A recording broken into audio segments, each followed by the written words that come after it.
Hey, listeners, this is Shane, one of your hosts for RecLess.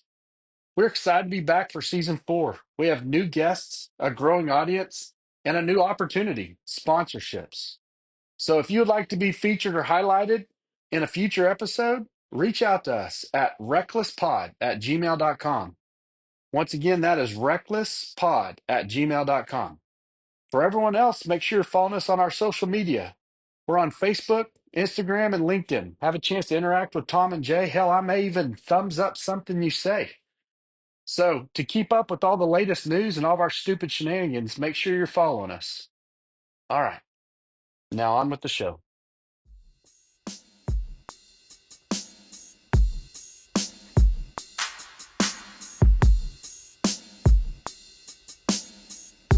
Welcome to Season 4 of RecLess, the podcast expanding your knowledge and making you smarter about the field of parks and recreation. Your hosts are Shane Mize, Jay Tryon, and Tom Venniro, three career-long friends from around the country bringing insights, industry stories, and a surprise guest each episode. Thanks for swinging by. We're glad you're here. This is RecLess. Got that monster? How to get the monster. Olympia, Olympia, yes. like That is Greek the guess. mythology. Yes, sir. This is different without Mr. J, but it means we can Maybe, just. maybe it's better. This is recorded. You know that, right? Yeah. Maybe it's better. Poor guy. Are you ready to rock and roll and dive in? Yeah, All right. let's do it. Let's do it. Hello and welcome to RecLess. We are now in season 4 and we are here in episode 2. We got a really exciting episode for you. I am your host today, Tom Venniro, and I am with Shane Mize and in spirit with Jay Tryon, who could not make the recording today, but I promise you he will be with us. He has sent us a couple questions to ask our guest. We are here on RecLess as we try to enlightening you all on the world of parks, recreation, and all things related Let's through the be honest about perspective. Jay. We're in Oh contract gosh. renegotiations with Jay, and he's holding out right now. I don't know what to tell everybody Here's a else. holdout. That's very fitting, actually. So, all right, well, our holdout, but we've actually allowed him the rights to record. That's right. And Contractually, he still had some responsibilities. so, Shane, how you doing today? Good man. It's President's Day. One of It is those. President's Day. It's one of those terrible holidays that I don't even think they give like discounts at the local furniture store today. Like it's one of those types of holidays. It's everyone's off. Can't do anything at the bank. Your kids are free. You can't go to the DMV and take care of all the things you'd want to take care of when you're actually at work. I'm terrible at being off. I slept in a little bit, worked out, smoked a cigar, and I was bored out of my fucking mind by 11 a.m. this morning. I drove It- around, looked at parks, put in some payroll. yeah. No, I'm with you. It was a busy day. We got some weather issues up here that we're dealing with that added to the day. But at the same time, you mentioned that there's really nothing special about President's Day. That's not a bad thing. So think about Valentine's Day, think about Christmas, where they jack all the prices up on Right. things, right? So status quo, it's just a day, people to Boring. hopefully relax. All right, maybe a little Boring boring, day. but Of all the yeah, holidays, it's like it's the least good one of all of them. Like if you had to power rank the holidays, I mean, it's gonna score real low. Who's out there? Who is a zealot for President's Day? I'm sure there's a few out there. Those are probably some ragers. Hey, we are off to a great start. Really getting off the rails. Let's bring it back in Right. here. That's right. So for our pre-guest question today, I want to talk about something we've talked a little bit about, and that is our relationships with professional sports teams. And so, Shane, if you can share, and I have a little story as well, and nothing, you don't have to share all of them from over the years, but maybe one example of a really cool partnership that you have with a professional organization, sports organization, whatever that may be, minor league, major league, and how it's impacting your community. And I can give you a second to think about it. We've had We've had Dan Mason, general manager of the Rochester Red Wings, and so being in a market that's more of that, whatever you want to call it, it's AAA, right? It's not we're not in a major league market. We're close to Buffalo, but even that's the smallest of major league markets, right? Mm, No right. offense to Jay. The Uh, President's Day of Major League Markets. is Buffalo. Oh man, I'm gonna get in trouble for this. So either Mm, way, the Rochester Red Wings, we partner with them a lot. And something that we're doing this year, I love when they come up with the new initiatives. And as you know from that episode with Dan, they're super creative, right? And I think they have to be because yeah, at that minor league level, the challenge is really getting people in the door and retaining them so that they come back, right? And that's what we do, obviously, on a day to day. So this year, something we're going to be working on with them is basically a featured community night. And we've done the whole Youth Little League night, of course. We've done, seniors in the park, summer camp. They've come to our events with their mascots you know, and maybe what we're doing this year is typical, but for us it's new. And basically what it is, it's going to highlight our town, our community, and our village. They're inviting businesses and vendors to be out in the corridor to kind of get their name out there to the greater Rochester area. They're inviting out some of the elected officials or officials from the town to throw out the first pitch, which is kind of neat.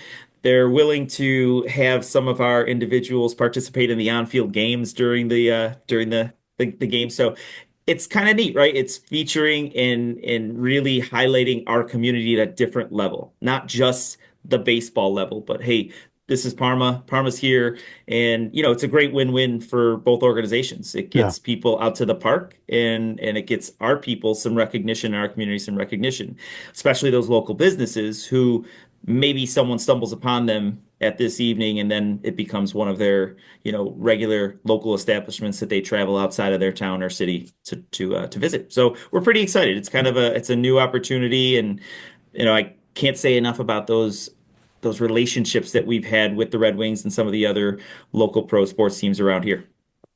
yeah. I enjoyed our conversation with Dan Mason, and when I was in grad school, a lot of my grad school colleagues went that minor league baseball path, and some are still in it, and some have transitioned to campus rec or other opportunities. But it was a cool reminder of what could have happened. The Parks and Rec isn't very linear. It's not a path, and we've talked about that with other people, that it's not some path that you dream about at 8 years old. You kind of stumble into it, but you could have stumbled as easily into athletics or sports management or minor league baseball or something else. So I enjoyed that with him.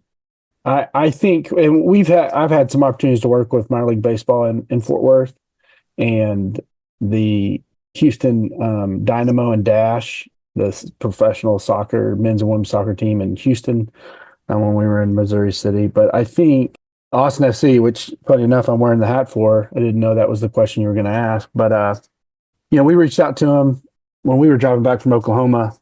Tom, we almost worked it out where you got to see our opening of this court, this basketball court that we were working with developer funds to build, is just a basketball court.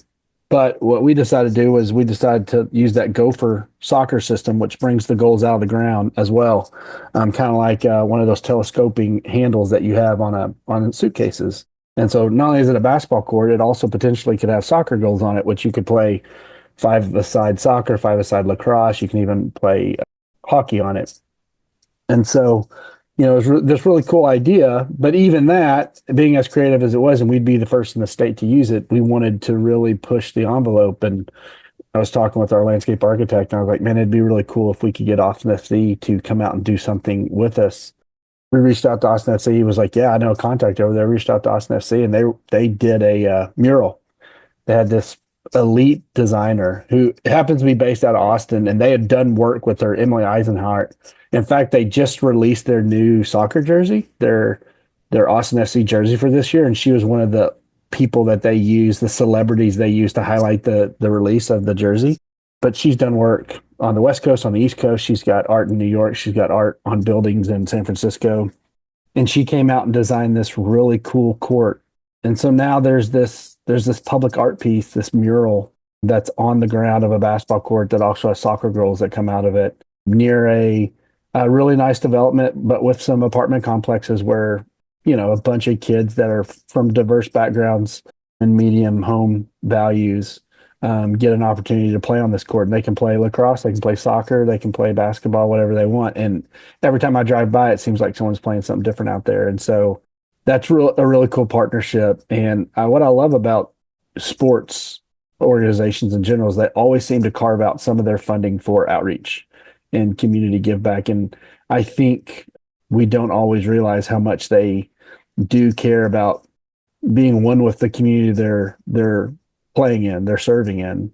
And I think it helps them in their lean times when minor league teams having a rough season. But if you love the stadium or the community or the staff, you kind of feel akin to go. I don't think they always need it when they're flush, but when they're lean, I think they really appreciate all the hard work they've put into the communities they serve. And because of that, one way or seven others, they budget a section of their budget for community outreach, and I've always appreciated that as a park and rec professional for sure.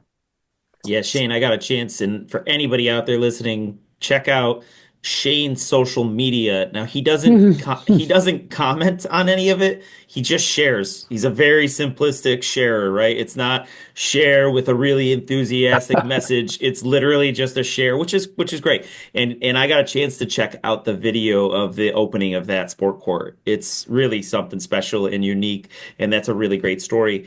I agree with everything you said. And Jay and I talked a little bit about this topic beforehand and how from the organizational level you mentioned, Shane, they have this community outreach piece, whether it's ownership or management. But then you have the player side of it, right? And so you have Jay would be really, really equipped to play with this or to play off this question because being where he is in North Carolina, obviously you have the Carolina Panthers. Mm. And he's told us some stories about how, Cam Newton was a big player in the community and always giving time and money as well, but giving time to the local communities and making an impact in that way. So really love the conversation and I would love to talk a little bit more about that at some point or another, but I think it's time to get to our guest today. Are you ready Okay. for some clues? I'm ready. Well, it's all on me today, huh? It is. Jay, if you have a guest and you're listening, Yeah, call feel in. free. Phone a friend. I should call Jay right now. All right, so our guest today attended the University of Notre Dame, just like Okay. Dan Mason, actually, Just like Dan Mason. Yep. ironically. It's a Our very guest athletic university. It is. Our Very athletic guest university. is recently picked up the hobby of one of our hot topics in Parks and Rec, pickleball. Okay. All right. Okay, he's a newly found pickleball I'm enthusiast. I'm judging him harshly now. Yeah, that's what I like to throw in a few like this at the beginning. Our guest's family established Mancini Foods in 1922, which is known for canned and jarred peppers, amongst other items. Have you ever had some Mancini peppers? They're all over the country. And not unless they found their way into some chili I was eating one time or another. I'm afraid I Okay. haven't. Okay. All right. So our guest has professionally been associated with the following names: Ironbirds, Shorebirds, Keys, Bay Sox, Tides, Orioles for a better part of 6 years, the Astros, the Cubs, the Reds, the Marlins, and as of this year, the Diamondbacks. Do you know what any of those names even are associated with, Shane? They get around. I know that some of those are minor league baseball teams and some of those are professional baseball teams. Okay, I'm impressed that you knew some of those were minor league baseball teams, but that makes sense. Okay, so I think at this point it's pretty clear that our guest has some baseball experience, minor league and major league. Yeah. To add to that, our guest has career 129 home runs, including a really cool fact that they homered in their major league debut, and that was back in September of 16. So homering in your debut has got to be one of the coolest feelings ever, I can imagine. Not Yeah. only that, but it was followed up by homering in the next two starts. So this individual homered in their Three. first three starts as a major league baseball player, and that's only been done That's a three. record. Oh, no, It's been really? done three times since 1913, which I was blown away that it would happen before. But That's incredible. yes, that series was against the Boston Red Sox. For any baseball enthusiasts out there, that series was against the Red Sox. pretty good organization and franchise. And two of those pitchers included Eduardo Rodriguez and David Price. Very, very good Okay. arms right there. Okay. Now, the individual went on to win a World Series in 2022. Shane, do you know who won the World Series in 2022? Texas Rangers. Close. You're very close. It is the Houston Astros. Astros. Okay. Yes, yes. Damn it. Okay. Didn't they And Texas win one time too? I think in 23, Okay. the next year. Yeah, I believe so. All So, right. our guest also, in addition to all of the great baseball accolades, is a stage 3 cancer survivor and followed that up in 2021 by winning the American League Comeback Player of the Year Wow. after conquering cancer. So, our guest has been through a lot and is a great ambassador of the game. Please welcome Trey Mancini, currently playing for the Arizona Diamondbacks organization. All Trey, right. Welcome. welcome. Thank you, guys. Appreciate it. Trey, don't judge me for my lack of baseball knowledge. I'm sorry. I had no judgment at all. I totally get it. It was great. But I was, yeah, I had the video off. But when you said Rangers in 22, I was like shaking my head no, but I knew you were close. So impressive. You know, you knew enough. I am terrible. I'm a terrible baseball follow. It is all good, man. It takes about 2 innings for me to be like, okay, let's go do something else. So Trey, the funny thing about that, and I thought he would get it because he's close to Austin, but we had a gentleman named Joe Turner on one of our episodes, and he was the Houston Parks and Rec director for years. So that's a pretty coveted position, huge city to manage, right? So Yeah, as you can imagine, a lot of partnerships with the Houston Astros. And we asked him a question of one of the most famous individuals or The celebrities. Rolodex name. Rolodex, Yeah, the Rolodex who's he got in question. his Rolodex? And his name was I think it was the owner of the Astros, correct? Jim Yeah, Crane. Jim Crane. Jim Yeah. Crane. That's Yeah. who he. Yeah. So ironic there, but hey, how you doing, man? Thank you for taking the time, and we appreciate you being with us. Yeah, of course. Doing great. And thanks for having me on. Happy to be here. 3 back-to-back home runs. Is the pressure there? Are you just thinking in your head that this has got to end at some point? Obviously, no one goes back to back to back to back for their lifetime. Were you pissed that 4 didn't go out of the yard, or were you just almost relieved in some ways that you could just focus so it on was being like a baseball player? It was back-to-back starts, so it wasn't successive at bats, but Okay. when you get called up to the majors, obviously it's what you work your whole life towards. So I was 24 years old at the time, had been playing baseball for 20 years at that point. So all of that kind of goes into that one game. You know, this is what you work for. I made the majors. Family comes, they're all It's there. just the most immense adrenaline rush that I've ever had to this day. I'm not going to lie. So, you know, I was so nervous the whole day knowing I was going to start. I was excited. Every emotion that you would think I was experiencing, I was. But once I stepped onto the field that night, it all just went away. It was really weird. I had a cool sense of calm that night and was really hyper focused. And yeah, it was my second at bat, hit a home run, and then kind of felt like the weight of the world was off my shoulders. And it was just an incredible feeling. You know, like I said, it's all those years of hard work kind of built into that one moment, and then to do it 2 games after that was really neat too. And then I was going for 4 in a row, which hadn't happened before, and then I struck out 3 times the next game. So The pitchers knew. The pitchers I knew got you were home going a for little 4. bit that 4th game. I was like, okay, it's the major leagues, like it's hard, and I experienced that for the first time in my 4th game. Those pitchers Yeah. knew you were going for I 4. was gonna say, Yeah, he knew I was swinging at anything that night. They start to study you at that point. Yeah, that's He knew change ups all night. a lot of us offer youth sports. We've had a lot of conversations on this podcast with individuals who run youth sports and very successful programs. It's the gamut, right? A lot of us might run them at the recreational level, and some of the community recreation providers may take on some of the travel, but I think that's more or less private groups for the most part. So for us, we operate most of our youth sports. One of them is Little League and baseball and softball. And so what I really love about it from someone who grew up playing and fell in love with the game is that at the rec level, right, we offer this experience that's not too demanding, but it is fun. It's for the fun. It's to introduce individuals to the game. but are out there just having a great time, and maybe they just have grown love for the game, whether again they keep playing at the next level or it's as a fan. Tell us about your origin story. Did you start with community rec baseball and sports, and how did that all progress? How did you get from that 4-year-old to that 24-year-old making their major league debut?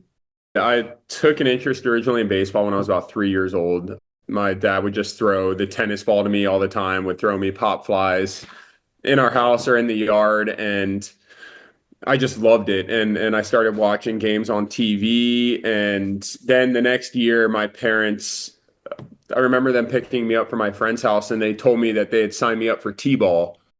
So it wasn't like I begged to even go into the league. My parents just happened to sign me up and went into the local little league, in Winter Haven, Florida, where I grew up. And my first year, I remember struggled a little bit. I'm not sure if it works like this in Hilton-Parma, but there would be kids from two different grades in a league, and then you'd advance to like the next league. So I was on the younger side my first year, and that year difference is, kind of a big deal when you're a kid. So my second year, I definitely got a lot better and was like, okay, like I really like this a lot now and want to keep playing baseball. And, went from T-ball to pitching machine. And then when I was 8 years old, we started to throw to each other. And then that's when I started playing a little travel ball, as well as still playing in my local little league. So yeah, the love of baseball started there in my town's Parks and Rec League. And, it was so much fun just playing against my friends, my classmates, and you make so many friends,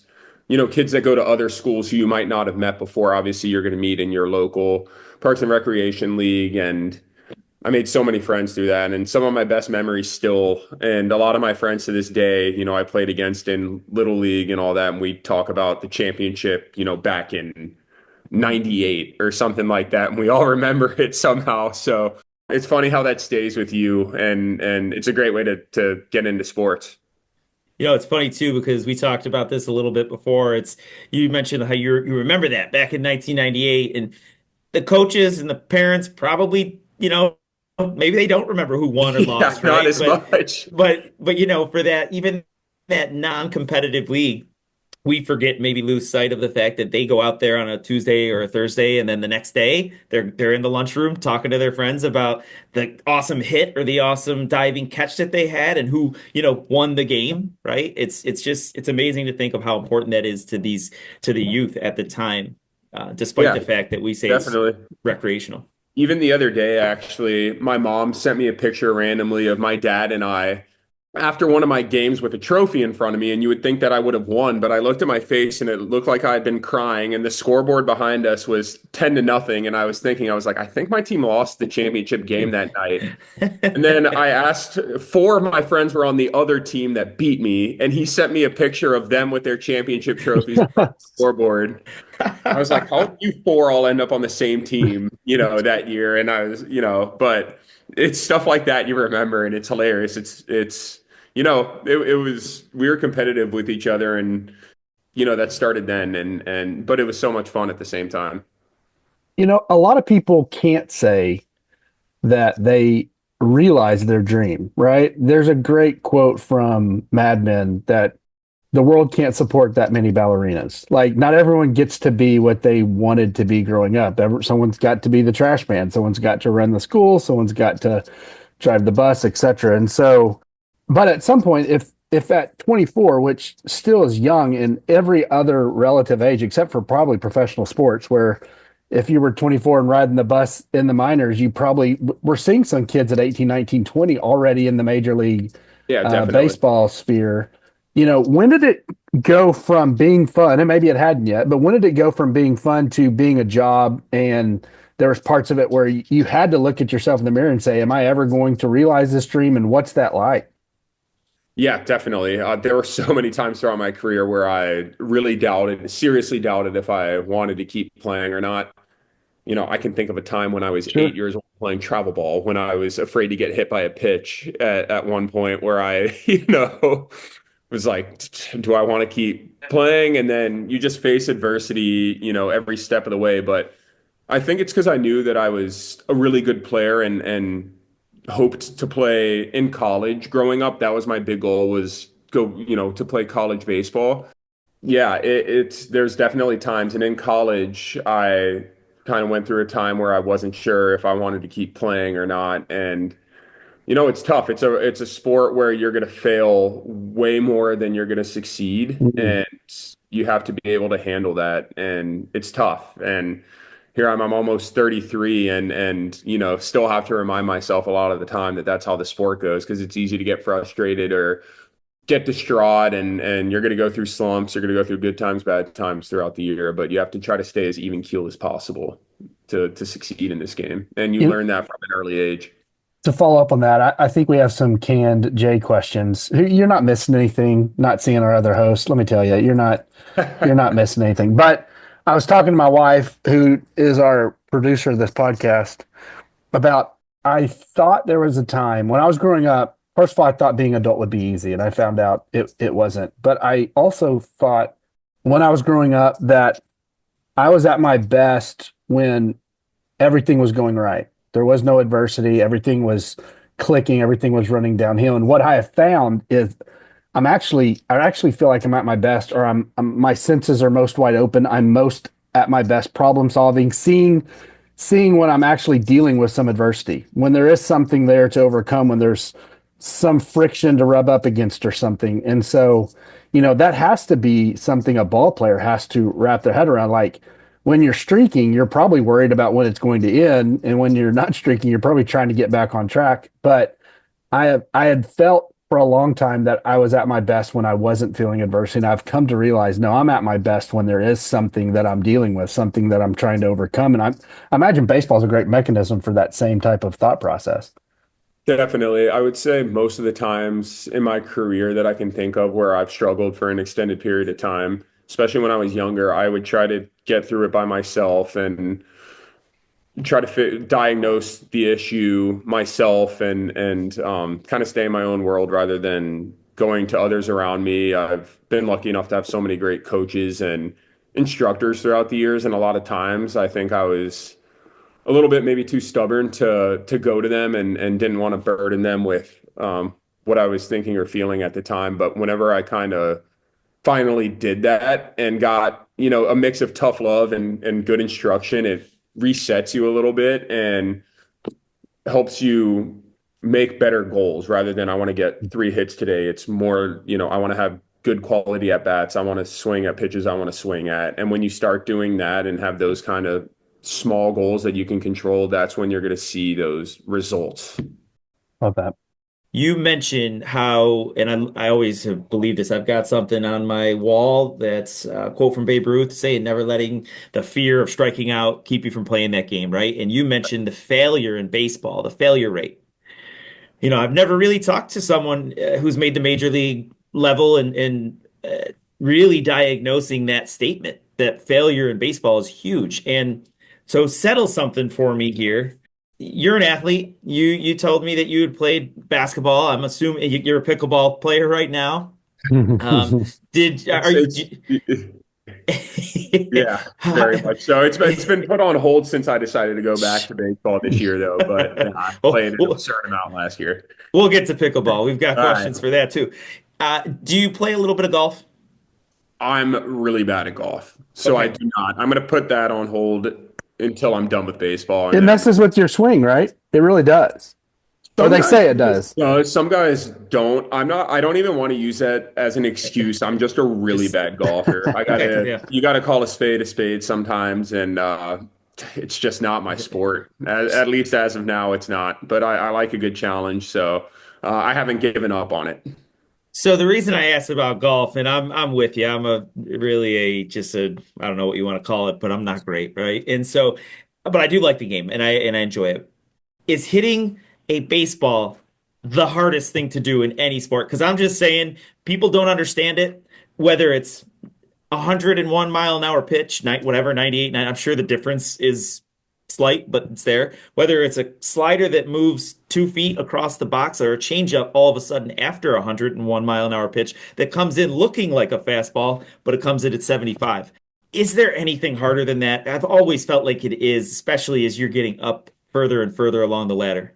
Yeah, I mean, I don't think so, especially if you're facing somebody professionally. It's such a developed skill and it takes so many years and so many reps and we all still, if you succeed 3 out of 10 times, you're absolutely elite. Mm, So right. I would say that it is. I played a lot of basketball and tennis growing up and difficult sports for sure. And I wasn't nearly as good at either of those as I am at baseball, but I think baseball is just such a skill. A lot of people can go out and if you're really athletic, you can go, look decent shooting hoops, you can throw a football, things like that. But if you face a pitcher, it's tough. And yeah, I can humble you a little bit. So I would say that it is the toughest thing to do in sports. I think you could agree with that in some ways because if a kid gets it, you'll hear people's origin story for football. First of all, like Antonio Gates, like he played basketball in college, and now he's a Hall of Famer. Just got announced as a tight end.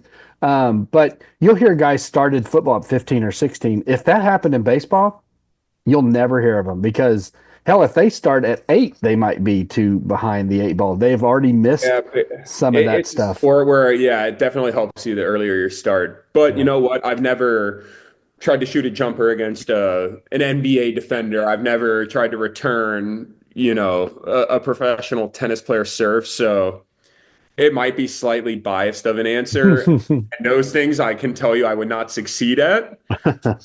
But going up there, and especially if you haven't really played baseball before, trying to hit these guys, especially these days, it is a tall task to say the least.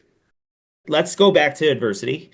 And Trey, there's not many people that have gone through what you've gone through with your cancer experience and beating it. And you talk about that adversity and you talk about how people go through tough times. And again, this is just a general parallel in life, not just, for baseball, but you went through that. It had to be incredibly scary. Your family, obviously, everybody's along for the ride and your fans too. You've obviously got some support there. And I remember I remember watching your first at bat back after in 2021. And I can imagine that it was different, but the feel of the crowd there had to be somewhat reminiscent or similar of your first home run, just a completely different type of feeling. But standing ovation, I mean, it had to be chilling just for you to be out there.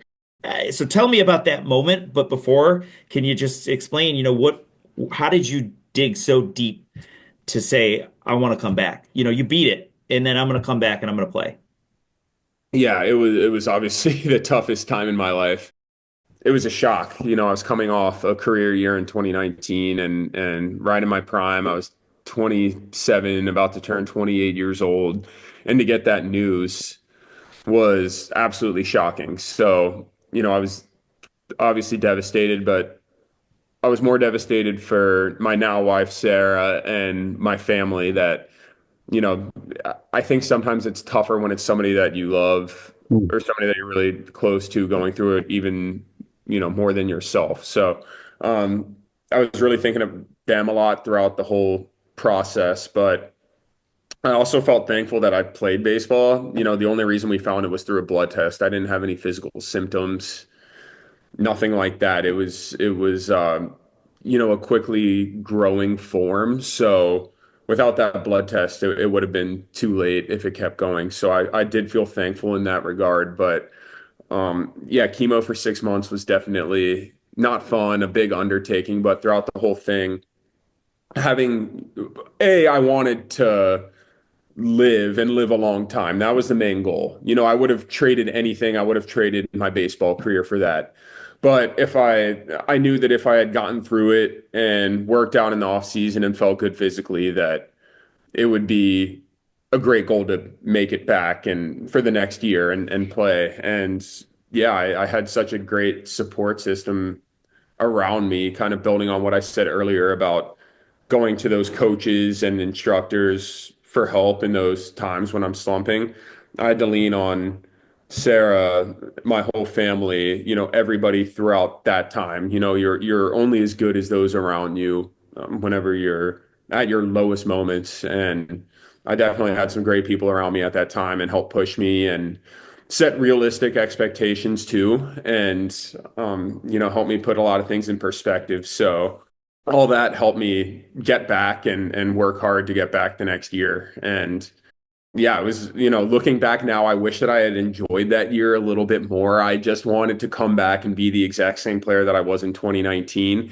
And, looking back, I had a really good year and I didn't enjoy it enough at the time for what it was, considering what I went through. I don't think I showed enough self-kindness at times that Mm. year. I just had the same expectations, which is really unrealistic looking back. So, a lot of it is too, like years down the road, you gain perspective. Every year that goes on, you look back and, wish that you did some things differently and take pride in some things you did do. But, and that's what kind of helped me make the decision to come back this year and try to keep playing. I was definitely contemplating retiring after last year. I didn't play and I was kind of enjoying life after baseball for a bit. And I was going to get into public speaking, but the story just felt incomplete. I knew in 5, 10 years I'd look back and regret not going back and giving it one more shot. So that's what I'm doing, and I've really been enjoying it, especially with that newfound perspective now. It's been a joy to be back out there playing. I'm super happy for you that you're out there, and it's the Cactus League, correct? Is Practice that league, where you're at? yes. And you start playing game action maybe in a couple Friday, days. Friday, yeah, okay, Wow. Friday. So cool. starting earlier and earlier every year. Yeah, So it seems I that get way. ready, man. So, I wanted to ask you a little bit about the relationship between, baseball, yourself, and the community. And maybe we can talk through it in the lens of the Baltimore Orioles. My childhood best buddy, he moved down to Baltimore after college, so we actually would visit, before I was married, before I was with my wife Melissa, we would visit like 3, 4 times a year. We were, none of us were married. We didn't have kids, so we had some fun. Baltimore's a really nice city, really good city. I'm sure you had a lot of great experiences there. And Shane and I had been in Baltimore at the same time twice, but we didn't Mhm. know each other the first time, right? That was my first ever National Recreation and Park Conference was also in Baltimore, and they always have that in the fall. So you can bet I caught a game uh, while I was there for one of those conferences. And yeah, Baltimore's a really great city. A lot of love in Baltimore. And for 6 years you were there. In 6 years, you had for 6 seasons, you were at the top. You were one of the probably the icons of the team. I'm assuming that transition from your debut of being a rookie to being one of the leaders in the clubhouse. I just want to know a little bit about, from your perspective, what we talked about pre-show, which is that relationship that you had with the fans. Most of us, even doing what we do, will never experience a standing ovation of a stadium of whatever, 15, 25,000 individuals. Um, the love that pours out from the community, right? Well, we won't experience that, but to have that support is probably amazing. At the same time, you're giving back, right? You're interacting with the community. So tell me a little bit, or tell us a little bit about that. What were some of the, community engagement activities, or I guess different ways that you were interacting with the individuals in Baltimore? Yeah, so I always loved Baltimore. Growing up, my mom's from Bowie, Maryland, so I'd go up every summer and visit my grandparents, and they'd take me to an Orioles game. So I went a lot growing up. So it was really cool to get to play for the organization. And they drafted me in 2013. I think with the Orioles, it starts in the minors even. Like the minor league teams are all in the Baltimore area. So the fans kind of get to know you when you're coming up a little bit, see you in a little more of an intimate setting when they come to those minor league games. So even from then, I always felt so welcomed and had such a appreciation. They're diehard fans. They love the Orioles. And I saw that early on in my minor league career. And then when I got called up to the majors, just the excitement from the fans' faces for me to be up there. I wasn't this massively known can't miss prospects necessarily. And, they treated me incredibly well from my first game up there. And I was there with a really great group at first. And then unfortunately in 2018, we traded away most of the team. We had a really rough year. And then I had to grow up really fast and kind of basically be the leader of the team. And pick up the torch and, help kind of guide the team, I guess, if you want to say, through like some tough years of rebuilding and stuff. And I never took for granted getting to play in Baltimore, playing in front of those passionate fans. And, it was an honor to play there for so long. But I think especially in 2020, everything that I went through, the way they rallied around me, the Orioles did so much good stuff in the community. We did a lot of public appearances at places. I still to this day have a partnership with Blessings in a Backpack, my foundation does. And they just supported me so much in 2020 when I was going through all that. And I think that helped even strengthen the bond more. And when I came back, the support's been incredible from then. Even after I left the Orioles, it's a place that a piece of me will always be there. I just wanted to follow up. Now, this is going to sound idiotic. Well, after what you're going through, this podcast grew out of nothing, and it doesn't have the type of reach or celebrity that would compare to your experiences. But we had a moment at our last conference where, that one night, Tom and Jay and I were exhausted just from trying to be on at all times. And I remember even saying to them at the time, like, I couldn't do this 24/7. I couldn't be a celebrity of any type of real impact 24/7. So two things, what is something cool about celebrity that you didn't realize was going to happen, whether you get into the restaurant you've always wanted to get into, or, something else? And then what is that thing about celebrity that people don't appreciate, whether you can't go to any grocery store or whatever, people are trick-or-treating you to death the night of trick-or-treat, whatever it is. Like, what is the great thing about celebrity you didn't expect and you really have enjoyed in the communities you've lived? And what's the thing that people probably take for granted that you wish you had more anonymity of, or, something? I think there was definitely, like, when I go to Baltimore, or years ago when I was in Baltimore, I think was the only time that I really experienced it on that level. I'd say 99 out of 100 people in a crowd would have no idea who I am. So I don't think that I still live. Well, this podcast won't help you then, for the most part. I've had some experiences, I guess, in Baltimore when I was playing on the Orioles, just because of how much they love the team there. But I would say, like, growing up, Cleveland Indians at the time, now Guardians, they spring trained in my hometown. So my friends and I would always go to the games when I was young, try to get autographs and stuff. And you remember the players that were, really nice to you, or really to you, that stays with you. And that's something that I always remember whenever, because there are a lot of people that will, ask you for your autograph. There's a lot of, like, kind of autograph collectors that aren't always there for, like, the right reasons, and are like barreling over kids to get your autograph so they can sell it, things like that. But, for the most part, it's people that genuinely want your autograph, want to meet you. So you want to leave a good impression on everybody that you can. So you never know who that kid is that's going to say, oh, he was really nice to me and that meant a lot. And you never know who you can reach. So I think that's always a cool opportunity.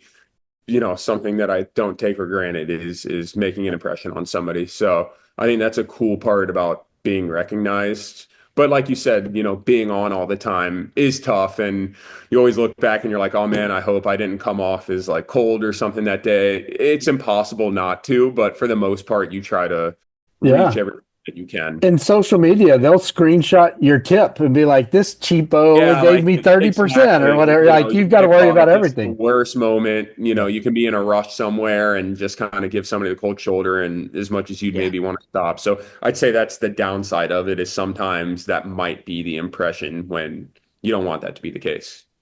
That's a great question and perspective. You talked a little bit in giving that answer and beforehand about being in the spotlight and also being kind of thrust into a leadership role. We do take a lot of pride in what we're able to provide for our community members. So these programs are more than just a program for them. Like, we want these programs to be part of their life, something that shapes them, right? And something that impacts them. So here's a question from Jay that kind of goes along those lines. As Park and Rec professionals, we work with a lot of families, and we're always striving to provide the best service we can. What role can we as youth sports providers play in developing future leaders, both on and off the field? a great question. No, well, Me? I don't know if Yeah, we want to tell Jay that. Yeah, we don't want to tell Jay that. it's a good question. For me, I think it's always been having great coaches in place, like finding the right people to lead the kids. Because, I've been lucky enough, I said it earlier, to have so many great coaches throughout the years that really helped shape the player and person that I strive to be. So I think having great, adults, coaches, people that know how to mold young minds, I guess I would say, that's so important in getting them involved because those formative years are so important for who they're going to grow up to be. So I think having people that leave a great impression on the kids and help them play the game the right way and how to treat others and doing the right things and working hard, I think instilling that is massive at the youth level even. Yeah, I couldn't agree more. So Yeah. some people use our podcast for lots of different things. We get to ask a lot of leadership questions. For you, I think my leadership question would be, without putting anybody on blast, you have walked into some organizations and felt the leadership or the culture of that leadership probably pretty quickly that it was poor and pretty quickly that it was amazing. What's the difference? How when you walk into an organization, you can, I'm sure, even without knowing the culture yet, you can already start to see the framework that is in place that this is going to be an organization that has good leadership, or it's an organization that I'm on my own here for a while. What are those things? What are those differentiating factors? Yeah, it's just having everybody on the same page. It's one team, one goal. The Diamondbacks have on their wall, they have a thing that says "we over me," and everybody really buys into it. I've been here for 3 days and can tell that it's a really special organization and special team, and it takes everybody pooling as one unit and being unselfish to accomplish what you want. It really does. So, not having ulterior motives and kind of letting go of the ego a little bit really helps a lot. There's a lot of unsung heroes in athletics too, right? The training staff, the locker room staff, the Exactly. physio or whatever. Like, what's Yeah, that and like? yeah, I think not worrying about external gratification is huge too, because the people in that locker room know who those unsung heroes are. So I think if you're not in it for the glory or recognition, that's huge too. And it's hard, with what we do. Everybody wants the spotlight at least to a degree and to get some sort of glory, awards, accolades, but it's so important to kind of put the ego aside, like I said. That's an amazing point. Jay, our co-host that big sided you today, said he couldn't be here. He's a huge Buffalo Bill fan, and he shared this. Josh Allen won the MVP, and Josh Allen name called one of his locker room guys. This, I don't remember his name, Tom, but the guy, It was, I forget the nickname, but it was Sneaky Pete or something. Yeah. something for the mailroom. And Yeah. this guy, Yeah. by the Mailroom. way, I saw they did an interview with him. The Bills were like, hey, it was amazing. Like the guy, how much of Yeah. a difference it made in this man's life. And Oh, for sure. yeah, Yeah. And yeah, there's so many people, like you said, it's like, and as players, we're all really close with the clubhouse attendants. There's so many people around that help make your life so much easier and do so much for you that you want to show appreciation to them too. Because yeah, the team's more than just the 26 guys out there on the field. It's an entire organization of 400 plus people. That reminds Working. me, when I was in the Houston area, we heard a story about NASA. And one time there was a NASA director, and they were visiting all the NASA sites. And they'd bumped into a janitor on their tour of one of these facilities, and they asked what that janitor did. Janitor had a mop and a broom in his hand. Obviously, everyone knew he was a custodian. And he said, I help put people in space. And I thought, that is someone that organizationally gets Yeah, their role that's in that a great organization. mindset. Yeah. Yeah. They're not the locker room person. They're not the physio. They're helping the Baltimore Orioles win the World Series or the Houston Astros win like that. They're a support system for sure. And we have unsung heroes. I get a lot of recognition as the director that the Parks and Rec department is great. In fact, every time I go to a meeting and if someone wants to brag on the Parks and Rec, they don't brag on Jose. that has mowed or cleaned restrooms all day, they brag on me. Shane's staff does a great job. And so I think that happens in every organization, but the culture of it, if everyone understands that from the least of us to the most of us is there to make sure we're a winning organization, whatever win that is, that's huge. Yes. Super important to recognize that at all levels, and I hope that that starts with your management, your leadership underneath that, and then just like Josh Allen said, the person in the mailroom, right? No, that's a great point. So Trey, I want to shift gears here. If we can maybe do a bunch of quick hitters with Yeah, you, absolutely. Oh, yeah, no problem at all. Sounds great. Shane, I've got one from Jay and then about 100 from me, so Yeah. that leaves you with none. No, we typically do a few of these, a few rounds, so I'm gonna kick it off with Yes. Jay's. I'm always really intrigued to hear about athletes that were involved in youth organizations or local organizations growing up and how that impacted them.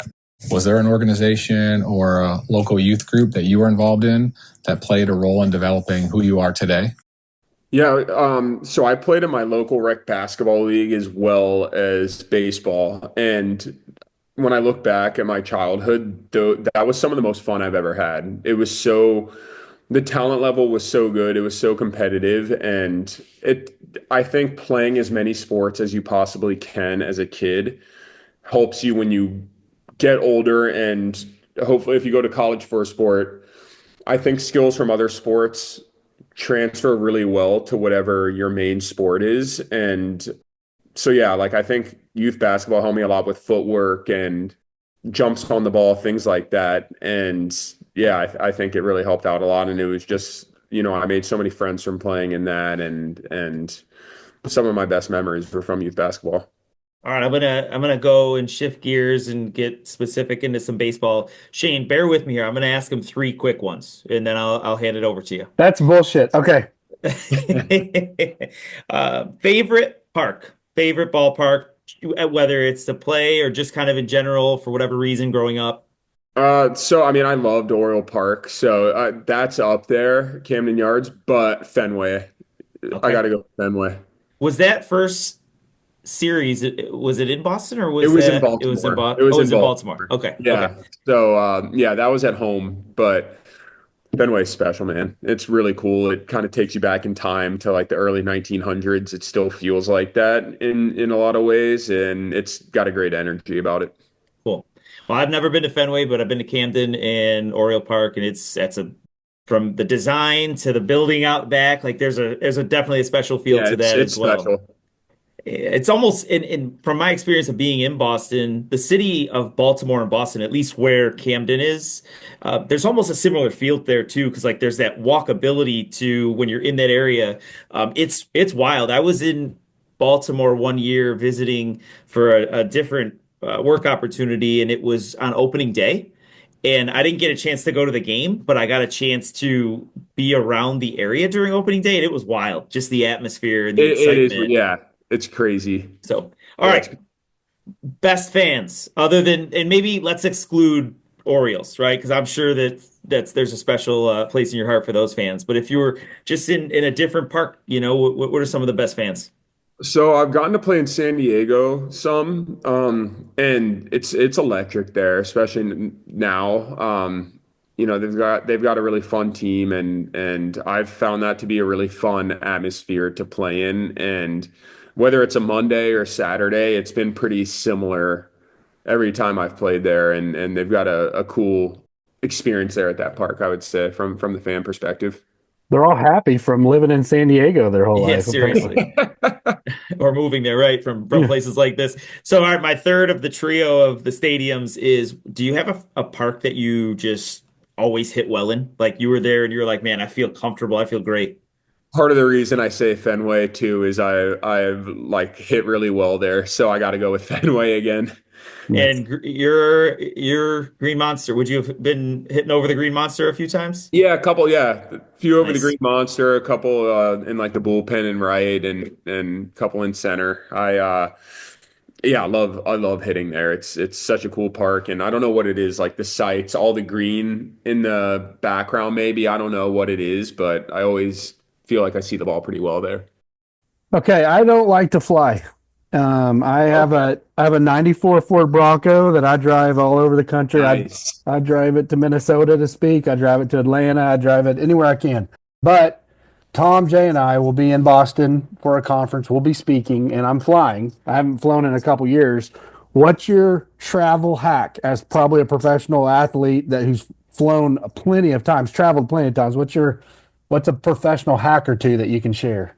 Download as many shows or movies as you can at home before you head to the airport because I always make the mistake of when I get there, I try to download a show shortly before the flight takes off, and there's never internet service, and I just have to, sit there and I guess listen to music the whole flight. So if you want Gotcha. to go the TV show or movie route, download them all way ahead of time when you're at home and plan out what you're wanting to watch.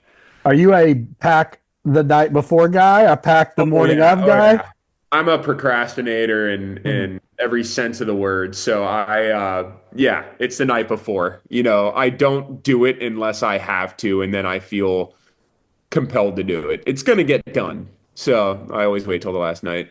Is there something that's overrated with travel? People always bring a neck roll or I'm not a neck roll guy. oh, I think gotcha. it's overrated. I don't like things around my neck or like touching the front of my neck. So I'm not, and I think the neck pillows are super overrated. Gotcha. Okay. Yeah, I don't see Shane wearing a neck roll either for Yeah, some reason. yeah. Okay, so let's I'm gonna be let's go. miserable the whole time. I'm gonna be a Yeah. fucking grouch the whole time. All right, back to some baseball for me here. Most intimidating pitcher you've ever faced. Most intimidating? Man, Aroldis Chapman is definitely up there for me. I am yet to get a hit off him. He releases the ball. By the time he releases the ball, it's already halfway to home plate just because he gets such good extension. He's such a big guy. So I got to go with him. And if you could say maybe the one that you hit a homer off of that you were like, that's awesome. I just hit a homer off of so and so. I got to think about that. Let me get back to you on that one. Okay. Fair Yeah, enough. gotta Okay. think. All I right. gotta All think. right. Get back to me on that. And then have you had a player either that you were a childhood fan of or just in general that you were just kind of, wow, this is surreal. I'm Okay, on the so it same just ball came to field. me. So my second home run was off David Price, and I grew up uh, 45 minutes from Tampa, so I'd go to Rangers Ah, a lot, and he was obviously in Tampa for a long time, their best pitcher and player for a He's a long. long guy too, right? Oh yeah.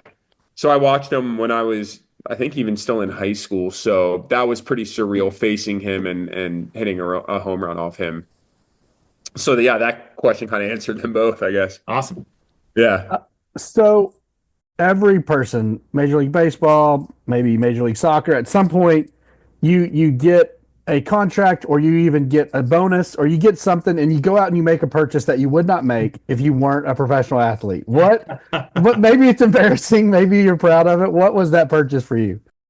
Oh my gosh. Probably the first watch I got. A lot of guys Yeah, it's the watch. something I ordinarily wouldn't have gotten, but I got it a few years ago. I waited a few years to really like do something. I normally I'm a big like experience guy. My wife and I love traveling, so if we're gonna, spend money, it's Sure. a lot of the times on like a really cool trip and doing it up that way. So I would say like either our trip to Africa a Mm. couple years ago was just this incredible experience and something that I am always going to cherish. So I guess that could be the answer. But like physical object, yeah, I'd say like the first watch I got probably. What watch? It's a Rolex Datejust. Gotcha. So nothing, absurd, but it's a nice solid watch that I probably wouldn't have gotten Right. otherwise. Fair enough. Yeah.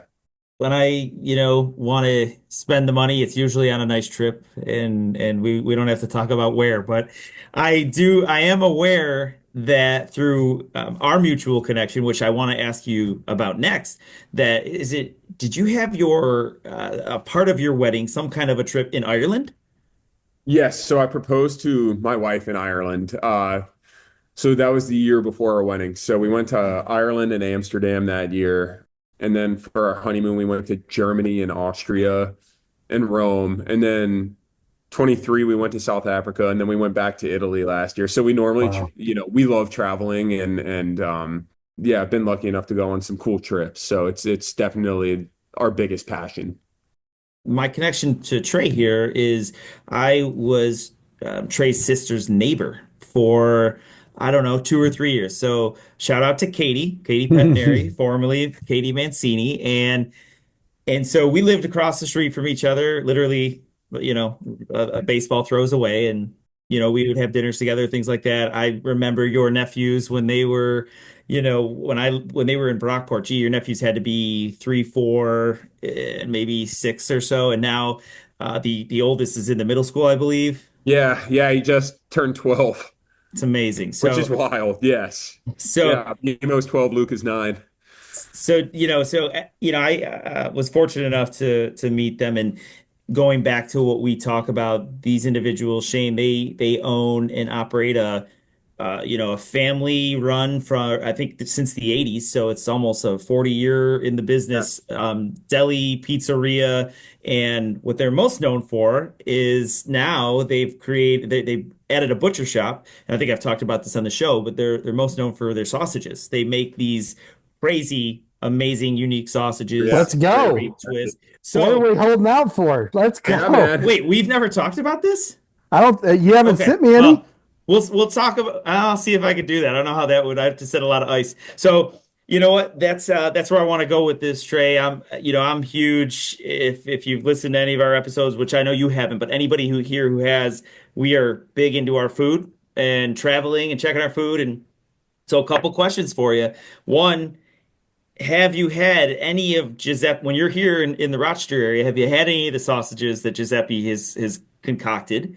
I hope the answer is yes, and I'm not putting him on blast Oh, there. yeah, of course I have. All right. Yeah, Do I you just have a go do you, there do and you have a not have Giuseppe's and Katie's cooking.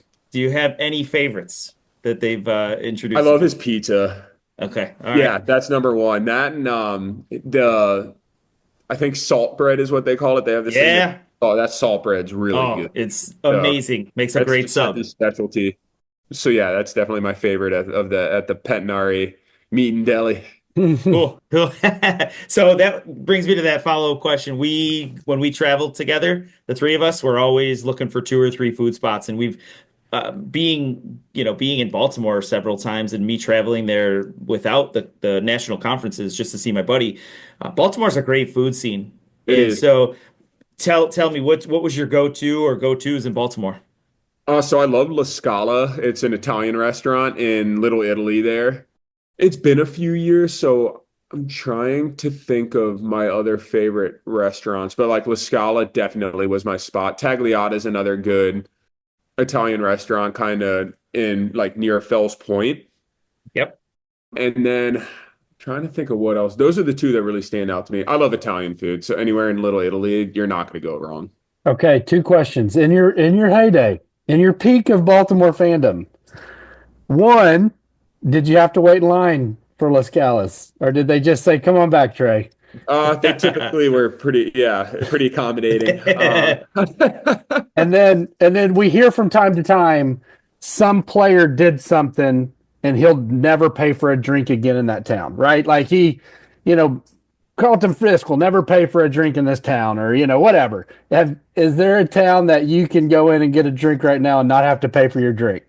Um, I mean, when I was playing in Baltimore, a lot of people would like send a drink over, try to pay for something, which is really nice. Nice. So if it's anywhere, it would be there for sure. Did you ever get a signature or some sort of item from an idol that you played against or with that you cherish? I wish that I did a better job of collecting autographs. A lot of guys are good about that. They'll have somebody on the other team send over a ball or their jersey or a bat. And I didn't do that too much. I've never been the biggest autograph guy myself. Yeah. So I don't really, but when I was in the home run derby, I have a lot of memorabilia from that a lot of guys that were in that All-Star game and the home run derby that year. I have some cool pieces from that. And, as I've gotten older, that's something I've appreciated more and more. You weren't thinking about your man cave that you got to build out, right? You got to Yeah, point. You got to show the grandkids starting someday. to fill up a little bit. So, I probably should have done a better job, early, especially early on in my career. I played against some really, a lot of Hall of Famers, and wish that I would have, gotten some autographs, things like that. Okay, my last question before you get to Tom's is, if you weren't a pro athlete, not just baseball, no pro athlete, what were you on the path to becoming? What do you think you would have done in your adulthood?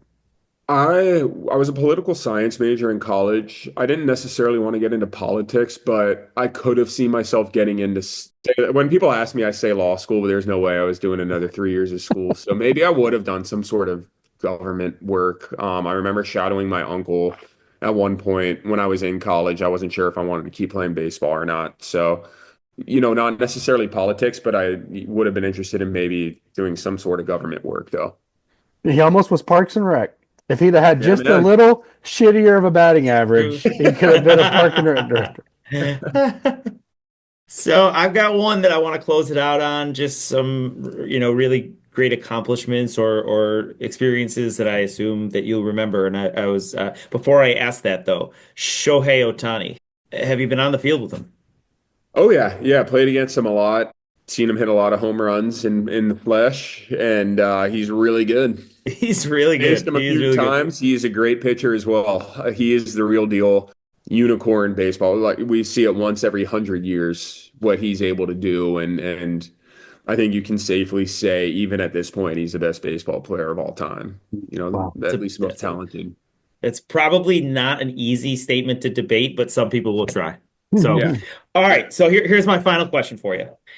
3 cool baseball moments for you, and you know what? Life is bigger than baseball, and you've obviously, we talked about, your battle and your adversity and beating that. So I get that, but just going into the baseball piece, your debut, the home run, the first at bat coming back in 21 after your battle with cancer, and then winning the World Series.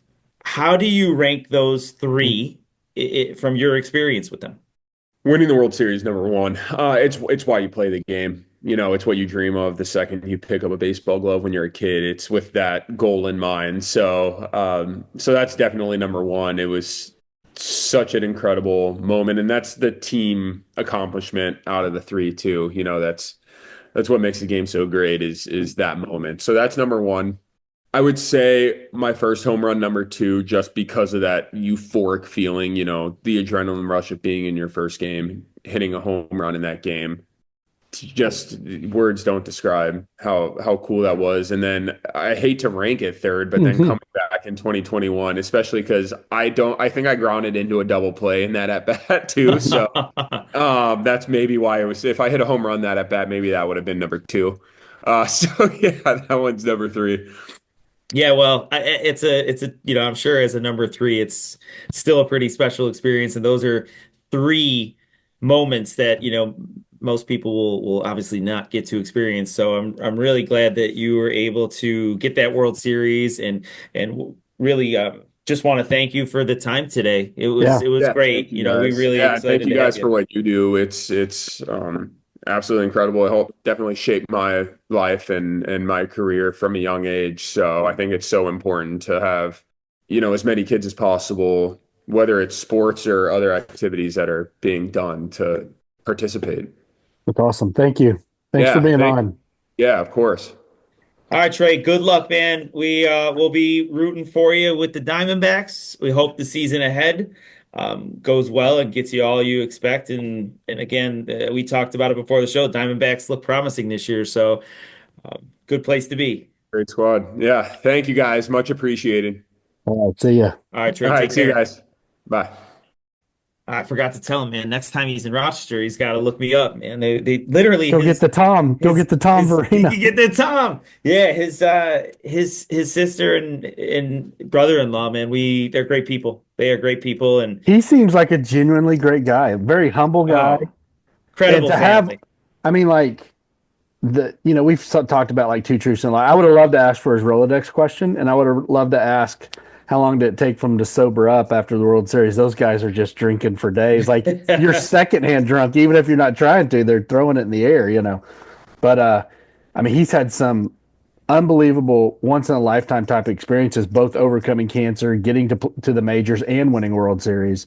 He's had all three, and just seemed very humble, very cool about it. So what a cool guy.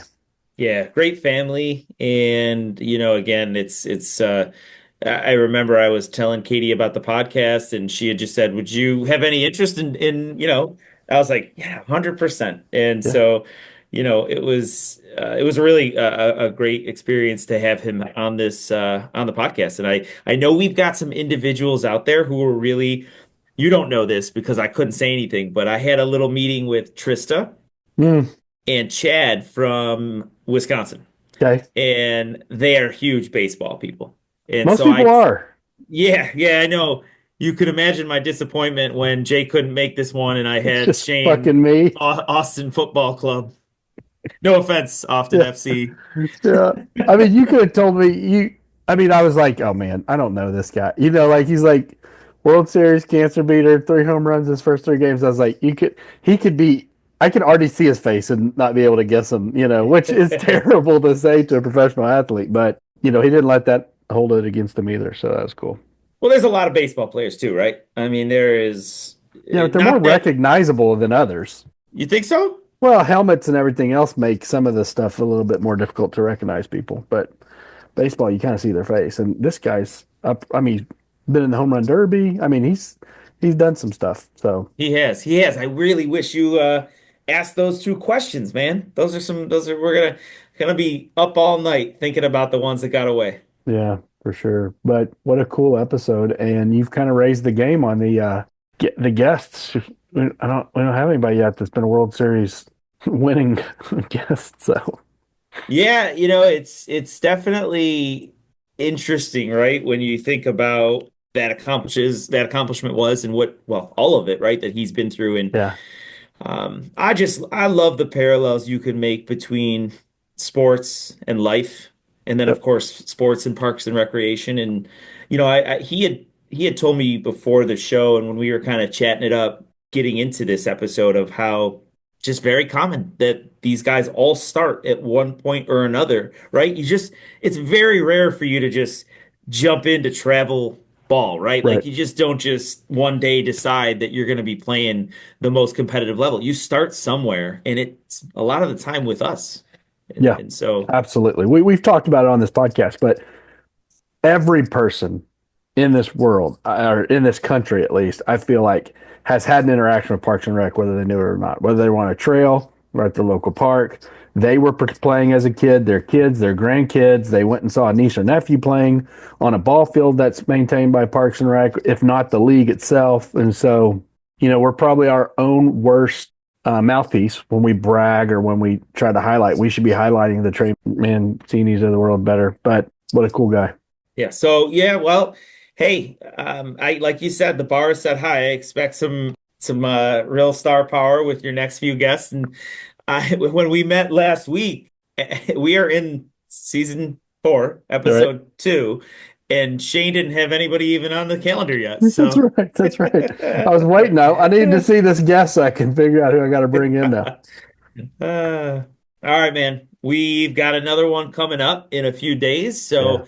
we're getting back on track. I'm excited for this next one. It's a really actually it works out really well. I think there's a lot from today that'll roll over nicely into our next one. So, Shane, I enjoyed it.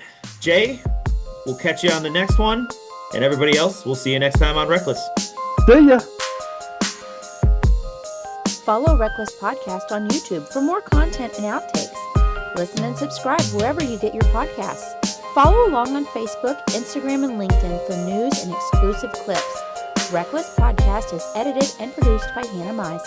Thanks for listening. See you next time.